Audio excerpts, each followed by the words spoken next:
नमस्ते प्रणाम। हम कवि मंधाता मरमौजी रउआ लोगन के बीच एगो भोजपुरी गीत भेज तनी, भोजपुरी लोकगीत जौन प्रधानी के चुनाव पर बा। एक जानी पत्नी अपना पति से चुनाव लड़े खातिर के कह तरी। ली जा सुनी जा, हमारे चैनल सब्सक्राइब करिए, लाइक करिए, शेयर भी करी जा। असो हमहूँ लड़ब परधानी, लड़ाई द परधानी पिया। असो हमहूँ लड़ब परधानी, लड़ाई द परधानी पिया। सीट आरक्षित बायौरी बा महिला, एही से पिया हो तो से हम कहिला। जनरल सीट बाटे औरी बा महिला, एही से पिया हो तो से हम कहिला।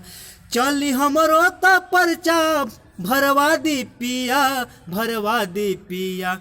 असो हमहूँ लड़ब परधानी, लड़ाई द परधानी पिया।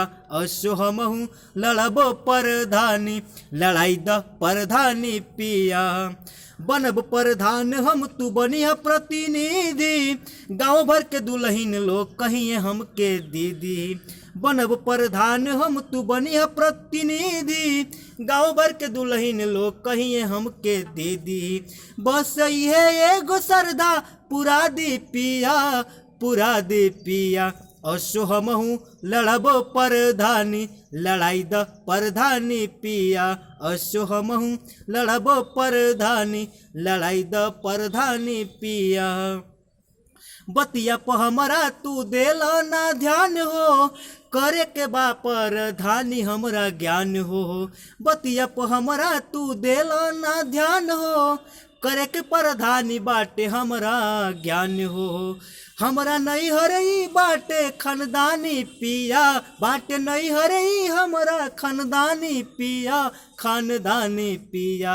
असो हमहूँ लड़ब परधानी, लड़ाई द परधानी पिया। असो हमहूँ लड़ब परधानी, लड़ाई द परधानी पिया।